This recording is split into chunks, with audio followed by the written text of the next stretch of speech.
Prince Koumandoumbé, le privilège est le mien dans cette émission de poser toujours la première question. Quel est le problème que vous avez avec votre prénom Alexandre? Bon, Kalambola Bousso, Amboa, Msangumbe na Mion, Msangumbe na Motote. Il fallait d'abord quand même que je dise donne la paix à notre peuple. Voilà. Avec mon prénom Alexandre, ah ça c'est intéressant. Bon, mon prénom c'est le Dinala Mukala. C'est le nom du blanc. Je ne suis pas un blanc. Je suis un noir. Dinala Mnakuman Djumbe, Nyakuman Bababele Badouo. C'est ça mon nom. Le problème, c'est que je n'ai jamais entendu qu'un Européen s'appelle Koumandoumbé. Mais les Africains s'appellent Géraldine, Christian. C'est quoi ça? C'est très dangereux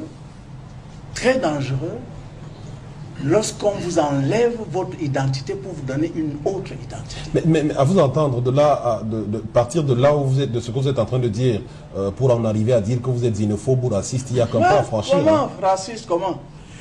Je vais vous dire, j'étais à Munich, parce que moi j'ai fait mes études secondaires à Munich. J'avais un ami, vraiment un ami allemand, on s'aimait beaucoup, et quand son enfant est né, il a voulu donner mon nom à son enfant. Koum Undumbe. Il l'a fait, il a écrit. Quand c'est arrivé à la mairie, on lui a dit, ça c'est quoi ça? À Munich. On lui a dit, va dans le département d'ethnologie pour qu'on dise que ça c'est un nom qu'on peut donner à un être humain. Et c'est depuis ce jour-là que j'ai dit que mon prénom Alexandre Zéro, c'est fini. Pourquoi est-ce que vous n'avez pas des Européens qui portent les noms des Africains? Non, mais si, et c'est les Africains qui portent les noms des autres. Quand on t'enlève ton nom pour te donner le nom de quelqu'un d'autre, c'est très grave.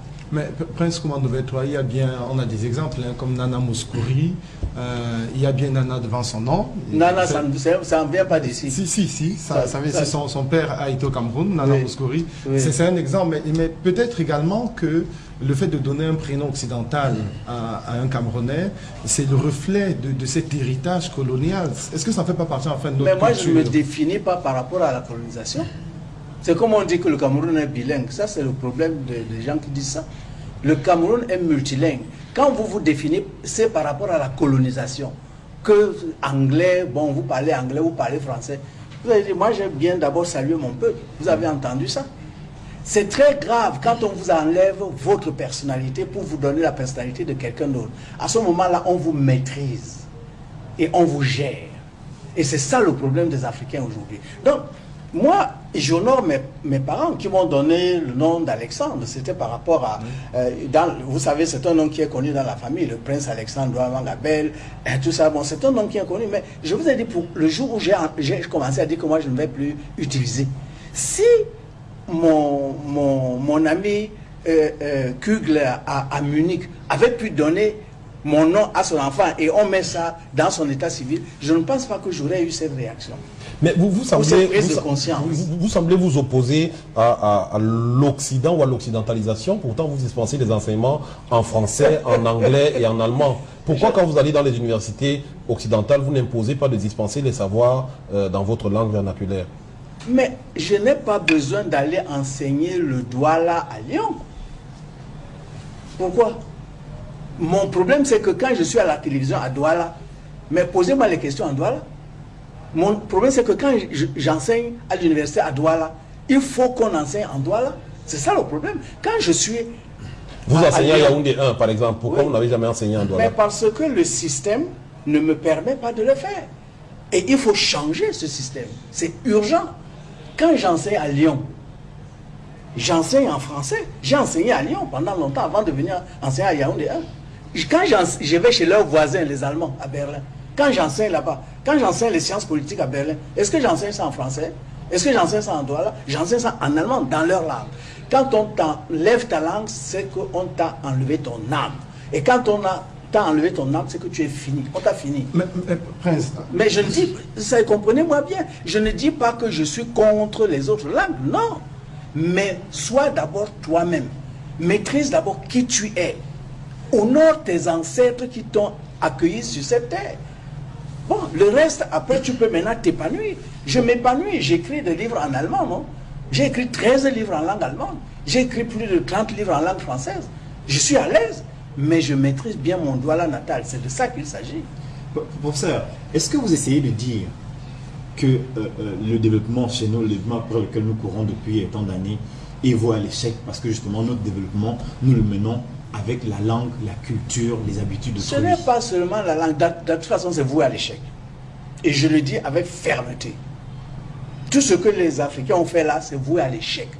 Tant que nous n'avons pas récupéré nous-mêmes, tant que nous ne sommes pas nous-mêmes, tant que nous ne maîtrisons pas notre pensée.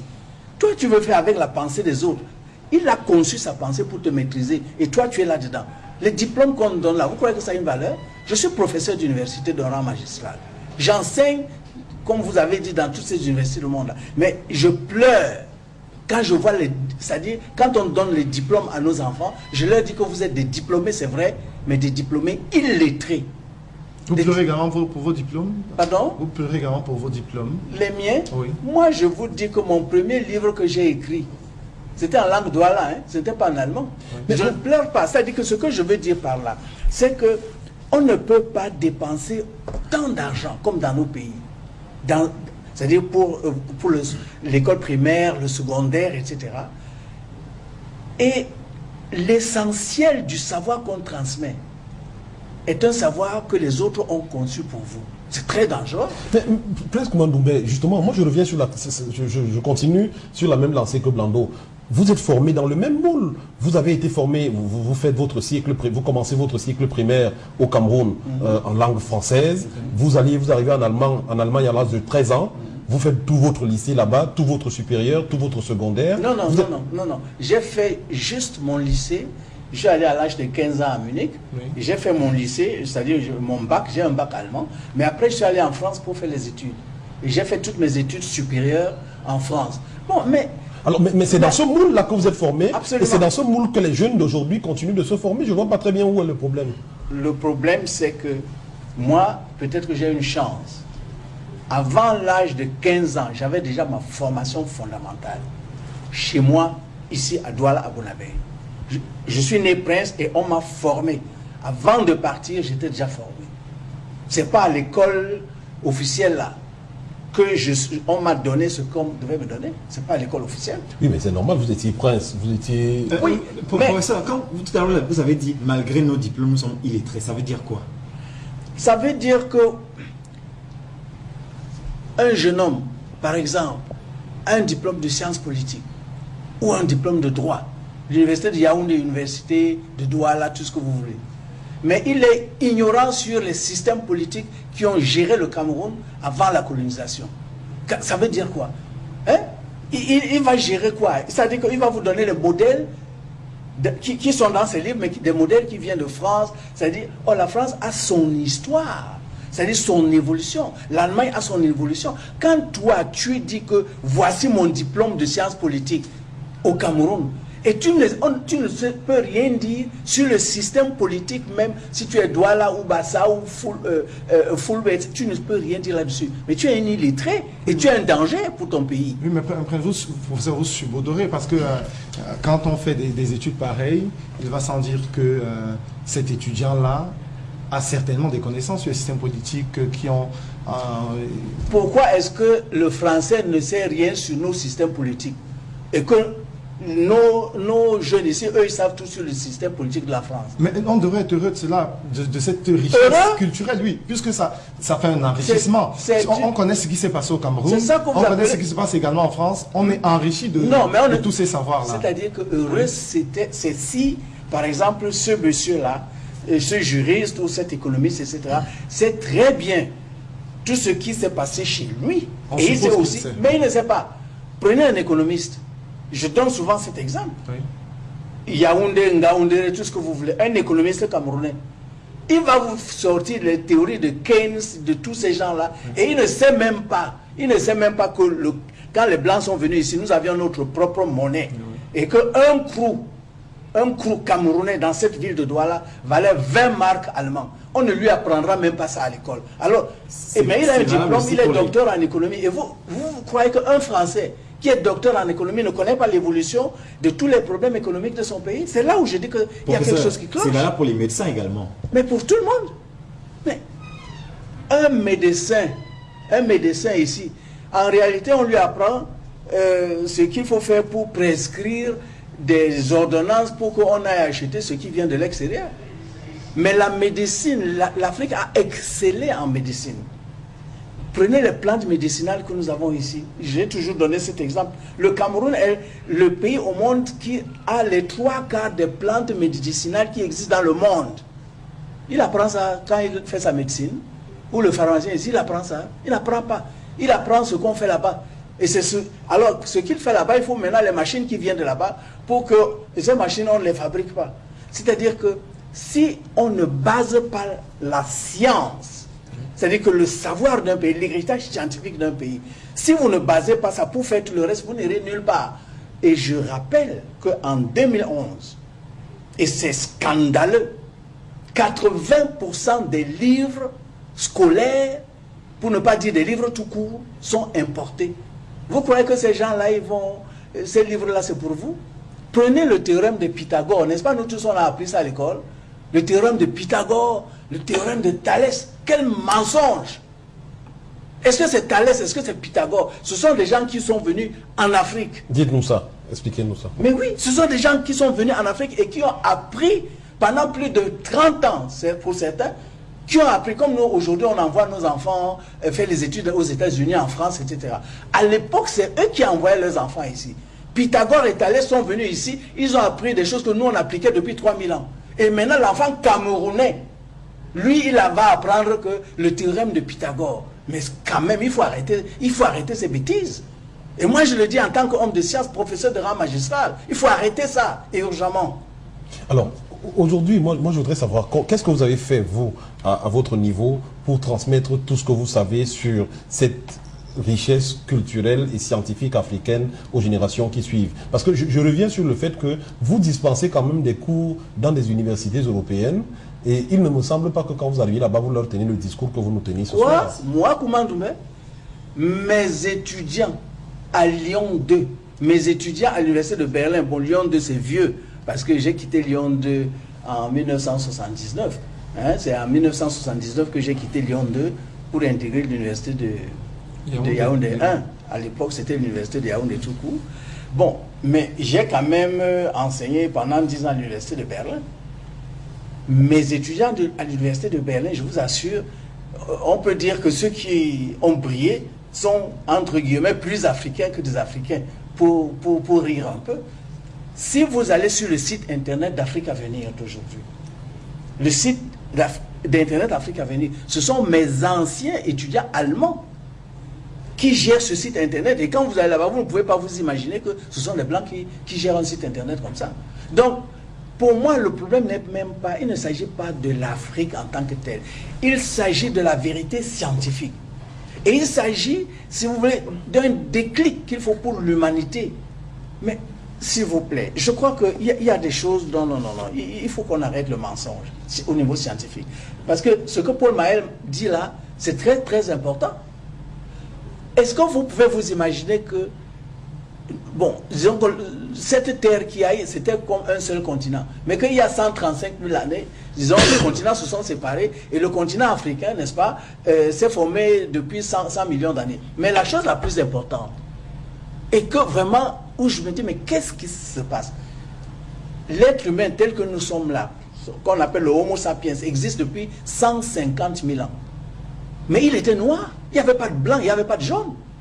Et les blancs, on a commencé à avoir des blancs il y a à peine 22 000 ans.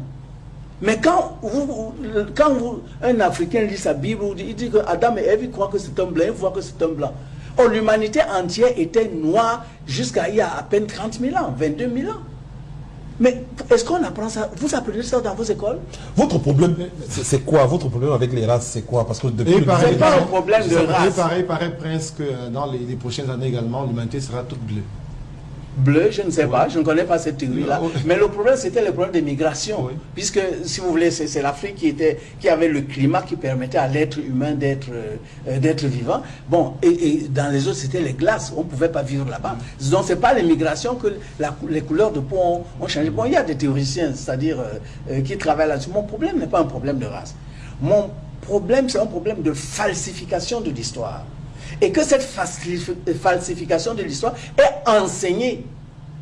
Et moi, je dis non. Nos présidents de la République, dans les pays africains, doivent prendre leurs responsabilités.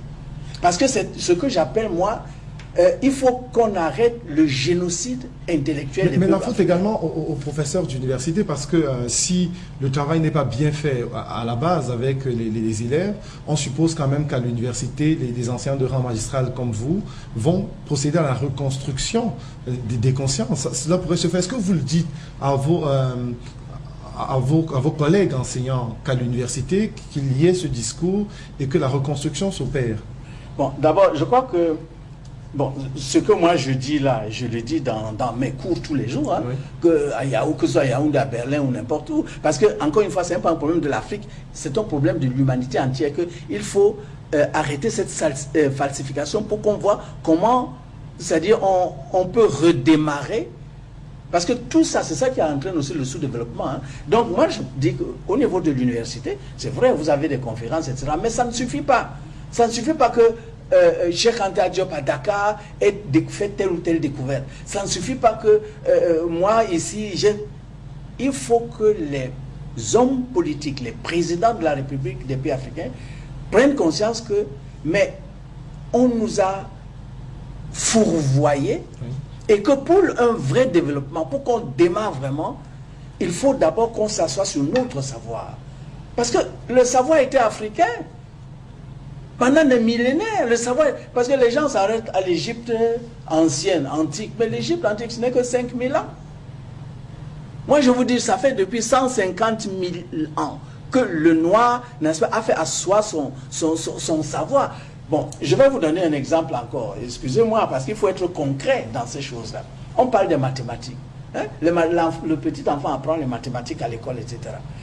Mais ce qu'on appelle l'os d'Ishango, on a découvert l'os d'Ishango à côté du lac Albert au Congo démocratique. Un os où il y a 22 000 ans, il y a les formules mathématiques les plus anciennes. Aujourd'hui, vous avez une statue à Bruxelles pour célébrer l'os d'Ishango. Où est-ce que vous célébrez ça ici au Cameroun? Le savoir africain, où est-ce que vous célébrez ça? Il est urgent qu'on change le cap. Comment cesser le génocide intellectuel? Est-ce qu'il faudrait revoir les programmes d'enseignement dans les écoles à la base? Est-ce que c'est comme ça qu'on cesse ce génocide? Absolument, il faut revoir ça. Que quand l'enfant voit ce qu'on appelle le théorème de Pythagore ou de Thalès, etc., qu'on enlève d'abord ces noms-là et qu'on mette les noms des vrais inventeurs de ces théorèmes-là. Peut-être également en vulgarisant les langues nationales, parce qu'elles sont vouées au périssement. Mais les langues nationales, c'est l'âme d'un peuple. Oui. Et vous ne pouvez pas vous développer avec l'âme de quelqu'un d'autre. Ça, c'est absolument impossible. Ça veut dire que vous préconisez quoi? Qu'au Cameroun, par exemple, qu'on commence à enseigner les 250, 200 ou 300 langues que nous avons à l'école aux enfants, comment est-ce qu'on va faire pour choisir l'une de ces langues et qu'elle devienne la langue que tout le monde va utiliser? Nende douala wana, nyanje télévision et ma baïs, c'est pas mieux dit na douala. Nende douala. Parce que nous nous adressons à un public relativement large, qui n'est pas constitué que des gens originaires des berges du Vouri. Je dis, est-ce que en France, vous croyez que le français qu'on parle là aujourd'hui, c'est ça qu'on parlait en France? C'est pas ça qu'on parlait en France. Il a fallu que des gens comme Napoléon prennent une décision, que c'est ce français-là que tout le monde va parler. C'est ce qui s'est passé. Quand vous prenez la langue allemande qu'on parle aujourd'hui, est-ce que c'est ça qu'on parlait? C'est pas ça. Comment qu'elles sont africaines, la langue qu'on va choisir? Mais ce sont des processus politiques, il faut des volontés politiques et des décisions politiques. Moi, je ne dis pas que au Cameroun, il faut seulement parler une langue. Nous sommes riches. Et quand on a une richesse, il faut utiliser cette richesse-là. Moi, quand j'étais enfant, j'ai vu que quand des Douala allaient à Ebolova, parce qu'ils étaient affectés là-bas, après 1, 2, 3 ans, les enfants revenaient et parlaient déjà boulot. Oui. Pourquoi est-ce qu'aujourd'hui ce n'est pas possible? Ce n'est pas possible. Parce qu'aujourd'hui, on a institutionnalisé une espèce d'unification qu'il faut seulement...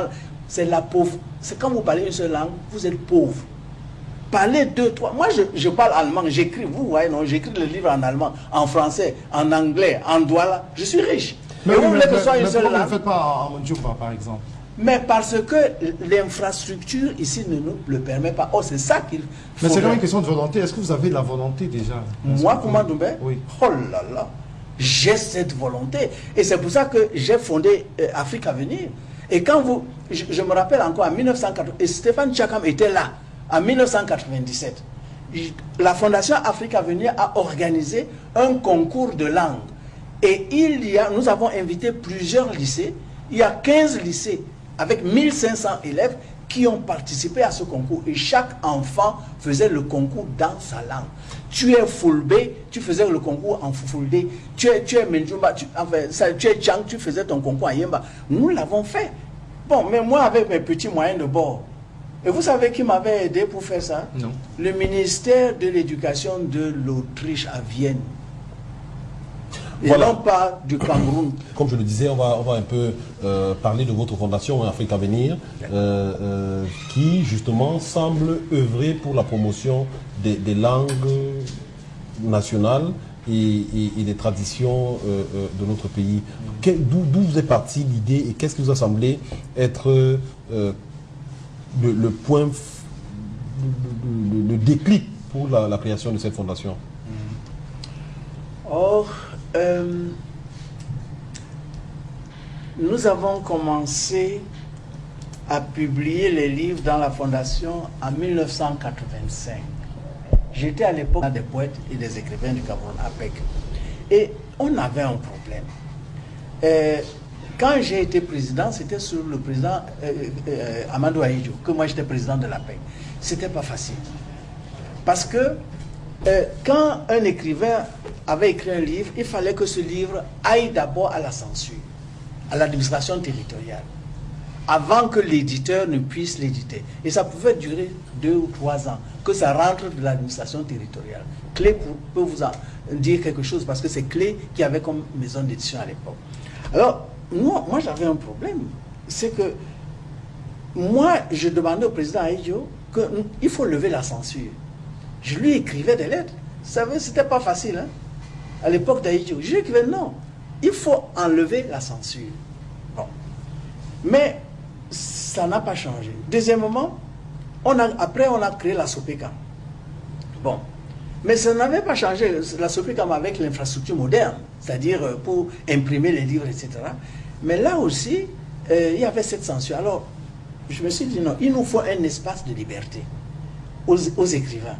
Bon, d'autre part, lorsque nous voulions nous réunir pour faire des soirées, des conférences, etc., il fallait négocier avec le ministre de l'Information et de la Culture, parce que c'est comme ça qu'on appelle ça à l'époque, ministre de l'Information et de la Culture, pour obtenir une salle. Bon. Et vous savez, je me rappelle encore ces réunions entre le ministre avec son cabinet et nous, le comité directeur de l'APEC. Souvent, en gros, le ministre nous disait ceci, mais vous ne comprenez pas la politique. Si vous voulez qu'on vous donne des subventions, il faut louer le chef de l'État dans les journaux. Et moi, je disais au ministre, ce n'est pas à l'Association nationale des poètes et des écrivains du Cameroun de dire aux écrivains de le faire. Si un écrivain trouve de la sympathie pour le chef de l'État, c'est-à-dire, sans qu'on le lui demande, lui-même, il va écrire. Mais la PEC ne peut pas. Alors, il nous disait pratiquement, tous ces ministres-là, que nous, on ne comprend pas la politique. Mais on lui disait que, mais, donc, vous avez dit, pourquoi est-ce que j'ai créé la fondation? Alors, j'en ai eu ras-le-bol de tout ça. J'ai dit, bon, il faut que je crée quelque chose où ceux qui pensent, qui croient que la pensée, c'est quelque chose de fondamental, peuvent venir s'exprimer librement. Alors, j'avais pas d'argent. Les banques ne voulaient pas me donner l'argent. J'ai mis mon patrimoine en jeu. Sur mon terrain de Prince, j'ai enlevé 2000 mètres carrés. Ici à Douala. Et j'ai dit, ça va être pour la fondation Afrique à venir. Et j'ai marché, je me rappelle, en 1985-86 avec 2 pantalons. Je marchais avec 2 pantalons parce je voulais absolument construire ce bâtiment. Ce bâtiment, quand vous venez aujourd'hui, vous voyez ça, c'est ça l'histoire de la Fondation Afrique à venir. Non, Prince, moi j'ai essayé de lire des missions de la Fondation Afrique Avenir.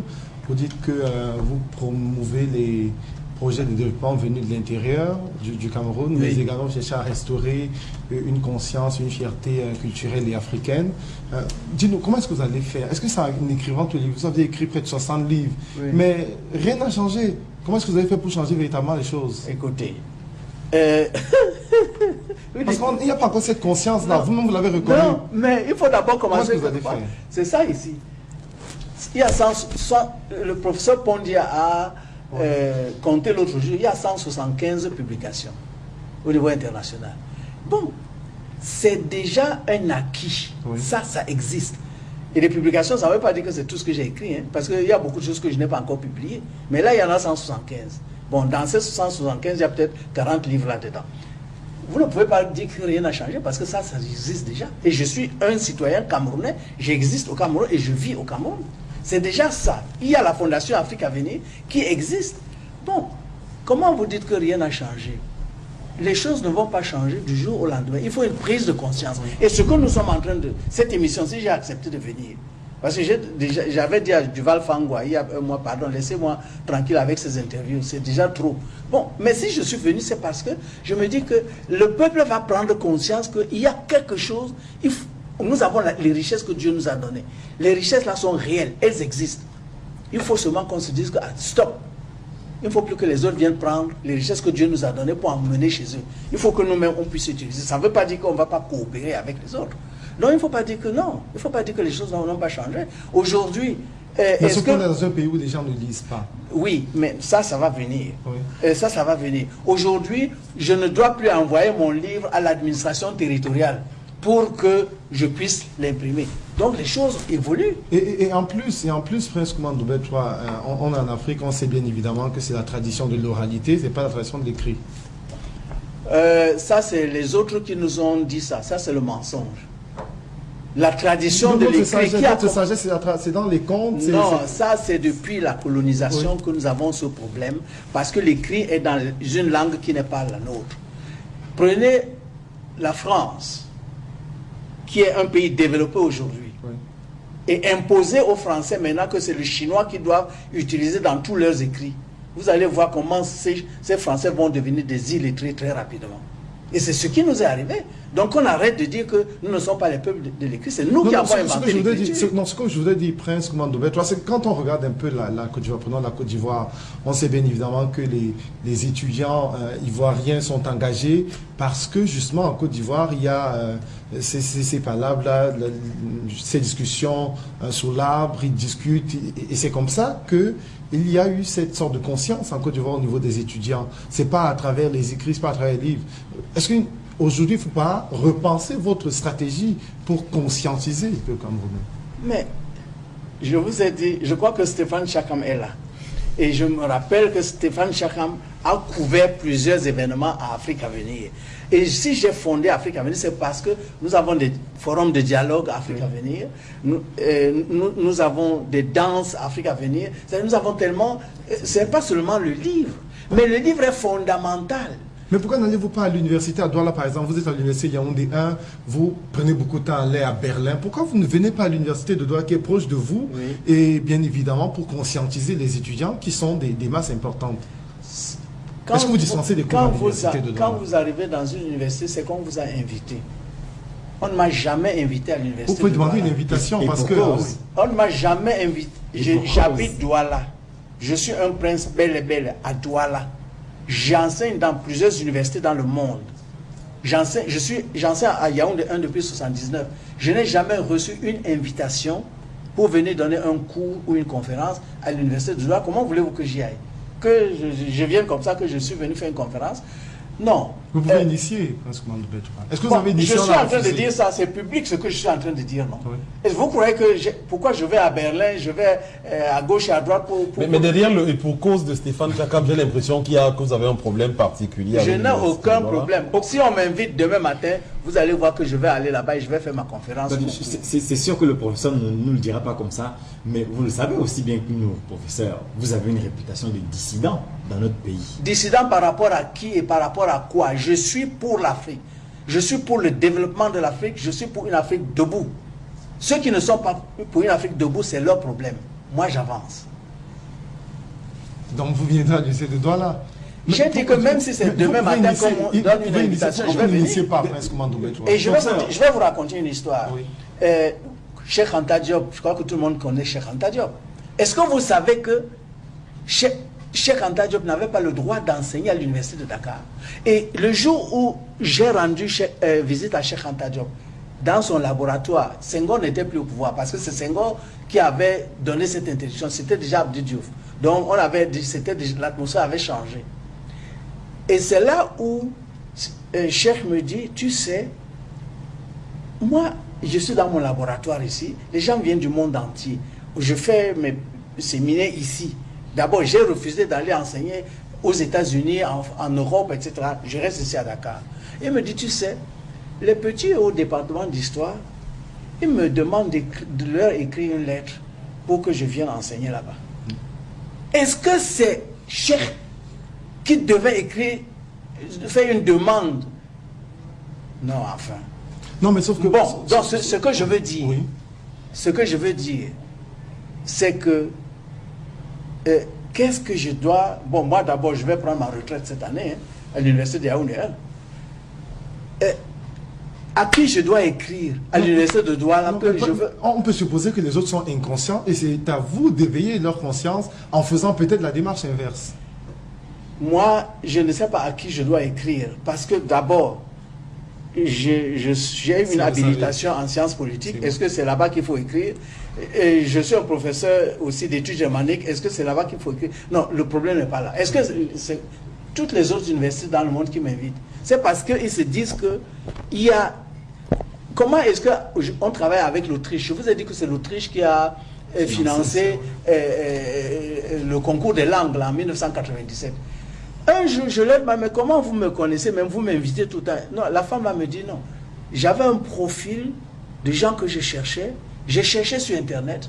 Je vous ai trouvé et puis c'est comme ça qu'on vous a invité. Est-ce que l'université de Douala a besoin d'aller chercher sur Internet pour savoir que Commando Bétoua existe à Douala? Professeur, est-ce que depuis le temps, la fondation a été soutenue d'une manière ou d'une autre par les pouvoirs publics, subventions, etc. jusqu'ici? Quelle subvention? Afrique Avenir? Oui.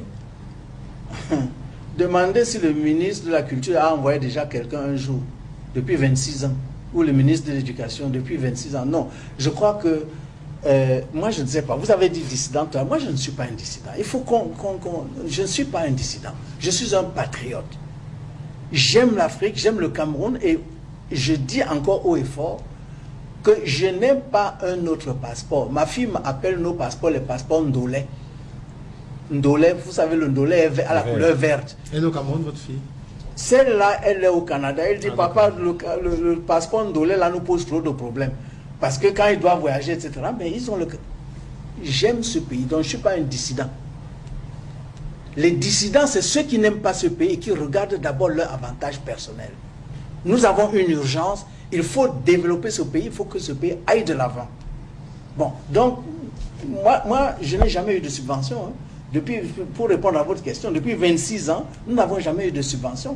Mais par la grâce de Dieu et par l'effort quotidien, Afrique Avenir est toujours ouverte tous les jours. C'est une grâce. Sans l'Europe, aurions-nous atteint la lumière? Sans l'Europe, pourrions-nous atteindre la lumière? Mais on est dans les ténèbres, vous nous dites qu'on est dans la lumière. Bonsoir Prince, vous pouvez nous aider en mettant ces informations sur un site que les jeunes pourraient consulter? Mais nous avons deux sites qui existent, www.afriqueavenir.com, Afrique Avenir avec C, hein, C-A, et non pas QE, Afrique avec C, afriqueavenir.com. Donc vous avez tellement d'informations. Et puis le deuxième site de la maison d'édition, c'est Exchange, c'est-à-dire échange en anglais, Exchange, www.exchange. Oui, tiré de 6. Dialogue. Voilà. Alors, dernière question. Qu'est-ce que vous avez déjà fait à votre niveau pour tenter d'améliorer le système éducatif camerounais? Mais l'université, j'enseigne pas. Et ça fait déjà partie. J'ai formé depuis 1979 des jeunes et qui ont fait des recherches fondamentales ici au Cameroun. Et j'en suis très très fier. Le dernier a fait... les deux derniers là ont eu mention très bien. Vraiment, dans leur master 2 à l'université de Yaoundé le mois dernier, dont je forme, mais surtout tous ces livres-là. Tous ces livres-là vont servir à notre système éducatif. Je voudrais savoir quelle est la lecture que vous faites des communautarismes et du tribalisme qui n'en finissent pas de monter. C'est quoi ça, communautarisme? Je n'ai pas compris. Que les ethnies, que les groupes semblent se replier sur eux-mêmes. Mais ça, c'est la catastrophe. Et ça n'a pas toujours existé comme ça. Moi, j'ai été enfant dans ce pays.